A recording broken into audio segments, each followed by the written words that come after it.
Guys आज सी Hulk का episode number 4 release हो गया है। उसके अंदर मैजिक हमें बहुत अच्छे लेवल पे देखने को मिला। तो क्यों ना मैं भी आपको एक मैजिक ट्रिक दिखा दूं, जिसकी देख सकते हो ये टी शर्ट है जो एक प्लेन टी शर्ट है, इसके अंदर कुछ नहीं है। हम सिर्फ 3 टैग आएंगे, 1 2 3। आप देखो टी शर्ट को जैसे मैं हटाऊंगा यहाँ पे आ जाएगा खरगोश। जी ये तो खरगोश नहीं है, पर हाँ मान सकते हो मैजिक ट्रिक सक्सेसफुल रह गई है, उसके जगह कुछ और आ गया है। ये क्या है? उसी के साथ आई होप आपको मेरी मैजिक ट्रिक अच्छी लगी, क्योंकि आज सी हल्क के एपिसोड के अंदर हमें बहुत सारी डिटेल देखने को मिली और ये 30 मिनट के एपिसोड के अंदर हमें मेजर चीज देखने को मिली है। वोंग से लेकर सी हल्क की स्टोरी लाइन तक जो भी हमारी आंखों ने डिटेल डिटेक्ट करी है, हम वो सारी आपको बताने जा रहे हैं। तो बिना किसी का भी टाइम बर्बाद करते हो और बिना वोंग की सेटिंग के साथ चलिए वीडियो शुरू करते हैं। जैसे इस शो का नाम है is this not real magic, वही इस एपिसोड के साथ होता है। ये एपिसोड स्टार्ट होता है एक मैजिक ट्रिक के साथ, जो एक बंदा परफॉर्म कर रहा होता है। और वो कैसे परफॉर्म करता है, पहले तो हमारी जो रियल लाइफ में मैजिक ट्रिक है कागज को हटा के कबूतर बनाना, उस टाइप के वो परफॉर्म कर रहा था। बट हम देखते हैं उसके शो को ज़्यादा लोग इंटरेस्टेड नहीं ले रहे होते हैं। जब वो रिंग पहनता है जो कमर ताज पे सारे जादूगरों को मिलती है, फिर उसके बाद जो चक्री घुमा के पोर्टल खोलता है, तब उसके बाद लोग एक्साइटेड होते हैं और उसको इसी चक्कर में चस्का चढ़ता है कि वोंग की या कमर ताज की जो भी मैजिक ट्रिक वो वहाँ पे यूज़ करते थे उनको यहाँ पे दिखाए। ऑल्दो इसने वो प्रैक्टिस नहीं करी है, आया था 1-2 दिन के लिए, जो सामान था वो लेके निकल गया। और यही पूरा इस शो का बेस है। अब मैं आपको इस बंदे का नाम बताता हूँ, डोनी ब्लेज। और ऐसे कुछ रूमर आ रहे हैं ये कैरेक्टर अपकमिंग मार्वल के प्रोजेक्ट के अंदर हमें एक मेजर सुपर हीरो या एंटी सुपर हीरो रोल के अंदर दिख सकता है। गैस करो कौन होगा। अगर आपका गैस घोस्ट राइडर था तो बिल्कुल सही है। घोस्ट राइडर भी मार्वल का ही प्रोजेक्ट है, मींस मार्वल उसको ओन करता है या कहीं हम डिज्नी उसको ओन करता है। और उसके बाद मार्वल इसको भी इनडायरेक्टली एमसीयू में लाना चाहते हैं, क्योंकि एमसीयू मतलब मार्वल सिनेमैटिक यूनिवर्स, जहाँ पे आपको सारे सुपर हीरो एक कंपनी के अंदर है, मार्वल के अंदर देखने को मिलेंगे मूवी के अंदर। और इधर ही फाइनली सी हल्क के अंदर घोस्ट राइडर की एंट्री हो चुकी है। और यही बंदा अगर बनेगा घोस्ट राइडर एमसीयू के अंदर तो यही बंदा होने वाला है। ये आप लिखवा के ले लो मुझसे। और मैं ये इतने कन्फर्मेशन से कैसे कह सकता हूँ, जहाँ पे इसने पहले जो ड्रिंक करने वाली लड़की को पोर्टल करने भेजा था, वो लड़की एक डेविल की जगह पे गई थी, जहाँ पे उसने उसके 3 बूंद खून लिया था और फिर उसके बाद उसको जो भी है ज्वालामुखी से बचाया था। तो ये हो कौन सकता है, उस वक्त में रह रहा होगा उस पोर्टल के अंदर, वो घोस्ट राइडर होगा।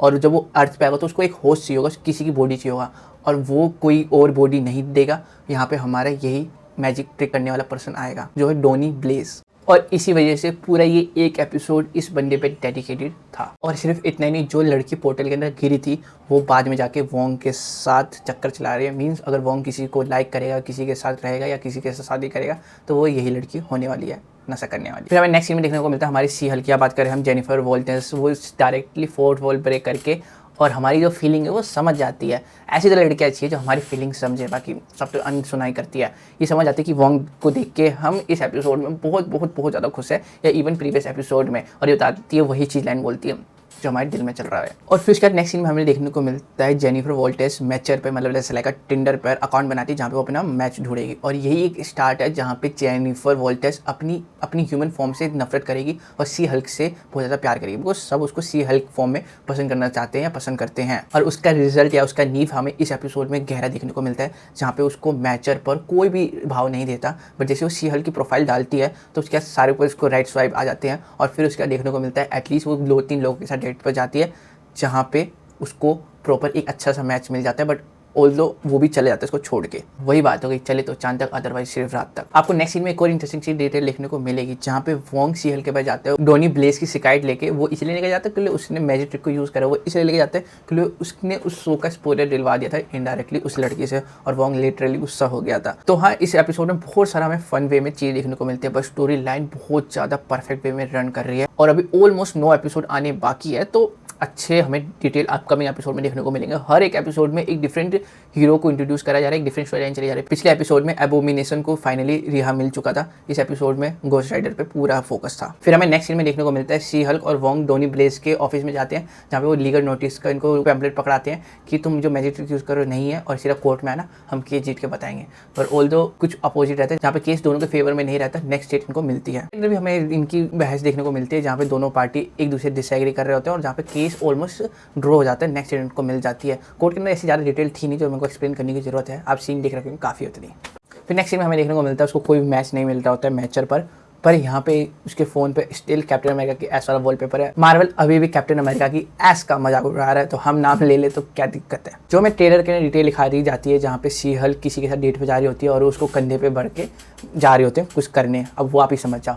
तो यहाँ पे भी हमें इसी एपिसोड में वही ट्रेलर की क्लिप देखने को मिलती है, जहाँ पे सी हल्क एक बंदे के साथ डेट पे जाती है, वो बंदा और कोई नहीं डॉक्टर होता है। और फिर उसके बाद सी हल्क और उनके बीच में थोड़े रोमांस होता है, बीच में वोंग इंटरफेयर करता है बिकॉज ये एपिसोड सी हल्क के बारे में कम है, डोनी बिलेस्पे के बारे में ज़्यादा है। तो वो अपनी मैजिक ट्रिक के दौरान बहुत सारे राक्षस को दूसरे पोर्टल से अपने अर्थ पे ले आता है या फिर अपने शो पे ले आता है और वो प्रॉब्लम क्रिएट कर देता है जहाँ पे वो सारे उधर के लोगों को बैठे हुए को खा रहे होते हैं, काट रहे होते हैं। तो वोंग से हेल्प मांगता है। वोंग पहले इसको ट्राई करती है सी हल्क को बुलाने के लिए, पर वो आती नहीं है। तो फिर वोंग सीधा पोर्टल खोलता है, सी हल्क को बुलाता है और कहता है कि सी हल्क वाली मेरे को पावर चाहिए। फिर यहाँ पे डेट इनकी थोड़ी सी रूवन हो जाती है, बट मुझे लग रहा था कि ये डेट दोबारा कंटिन्यू नहीं हो पाएगी। बट जैसे सारा मैटर सॉल्व होता है एक भरपूर एक्शन के बाद, जहाँ पे ये सब मिलके वो सारे क्रिएचर को हिमालय के साइड फेंक देते हैं पोर्टल खोल के, तो वहाँ पे देखने को मिलता है। फिर उसके बाद सी हल्क दोबारा अपनी डेट पे रिज्यूम हो जाती है, जहाँ पे वो थोड़ी सी गंदी थी, बट ये डेट सक्सेसफुली रहती है, जहाँ पे आई थिंक सो इन्होंने गुली भी करा होगा जाके कमरे के अंदर। फिर यही सब होता है पूरे इस एपिसोड में। बट ये एपिसोड खत्म होता है एक ट्विस्ट के साथ, जहाँ से टाइटेनिया आज़ाद निकल चुकी है, मतलब वो जेल से वापस निकल चुकी है। और बट उसने सी हल्क को एक नोटिस भेजा, या मैं जेनिफर वॉल्टर्स को एक नोटिस भेजा है, किसके लिए? सी हल्क नाम को यूज़ करने के लिए, बिकॉज उसने उसका पहले कॉपीराइट ले चुकी है।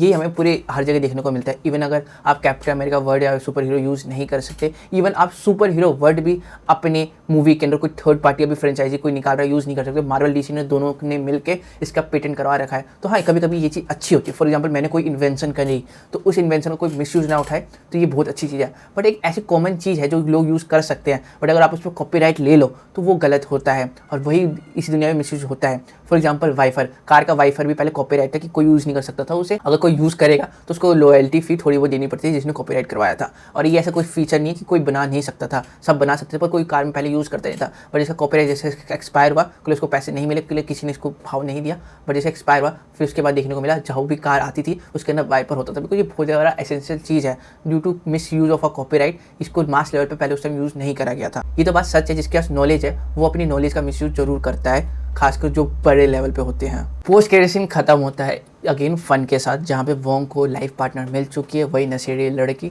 बट यहाँ पे इंटरेस्टिंग चीज़ ये है, मार्वल अपने सारे पोस्ट क्रेडिट सीन को फन के वे में दिखाना चाह रहा है या दिखा रहा है। इवन सी हल्क के जितने भी आपका एपिसोड देखने को मिलेंगे उसके अंदर सबके अंदर आपको सी हल्क का फन वे में दिखाने को मिलेगा। पोस्ट क्रेडिट सीन खत्म होता है। पिछले अगर बात करें एपिसोड 3 की, तो उसके अंदर भी फन वे में खत्म होता है, जहाँ पे वो डांस कर रही थी अपनी फेमस एक्टर के साथ, जो भी थी वो, तो आर्यू जो भी है उस पर गाने पे डांस कर रही थी। तो इसमें भी देखने को मिलता है। ऑल दो वोंग के लिए अच्छा पोस्ट क्रेडिट सीन था, जहाँ पे उसको फाइनली कोई तो मिला है, नहीं तो उसको पूरी जिंदगी भर अकेले टाइम बिताना पड़ता। चलो जो भी है, एटलीस्ट वोंग तो सिंगल नहीं है, हम सब सिंगल है, पर वोंग तो फाइनली मिंगल होने जा रहा है। तो इसी के साथ इस वीडियो में इतना ही। आई होप आपको मजा आया होगा। इस वीडियो में जो भी डिटेल थी मैंने बता दी, पर मेजर डिटेल थी घोस्ट राइडर पे ये पूरा एपिसोड बेस्ड था। तो फाइनली मार्वल घोस्ट राइडर को भी एमसीयू के अंदर ला रहा है। मैं स्कूल टाइम में सोचता था मार्वल के पास अगर घोस्ट राइडर का राइट्स है तो मार्वल एमसीयू में क्यों नहीं इंट्रोड्यूस करवा रहा, बट अब सब कुछ देखने को मिलेगा।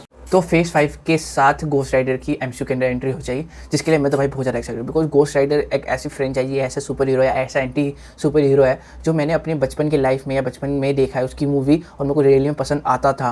और इसके बाद क्या था, ये डिसकंटिन्यू हो गया, जहाँ पे हमें उसका कोई नया पार्ट या कोई नई सीक्वल कुछ भी देखने को नहीं मिला। बट फाइनली मार्वल इस सुपर हीरो पे भी काम करे, क्योंकि मार्वल इसको ओन करता है, तो बहुत अच्छी बात है। एटलीस्ट मार्वल की जो पोटेंशियल सुपर हीरो है उसको जो एमसीयू में ला रहा है, और ये बहुत अच्छी बात है। तो उसी के साथ आई होप आपको वीडियो पसंद आएगी। हम मिलते हैं कल आपके साथ एक नई वीडियो के साथ, एक नए सुपर कंटेंट के साथ, एक नए दिन के साथ। तब तक के लिए जय हिंद।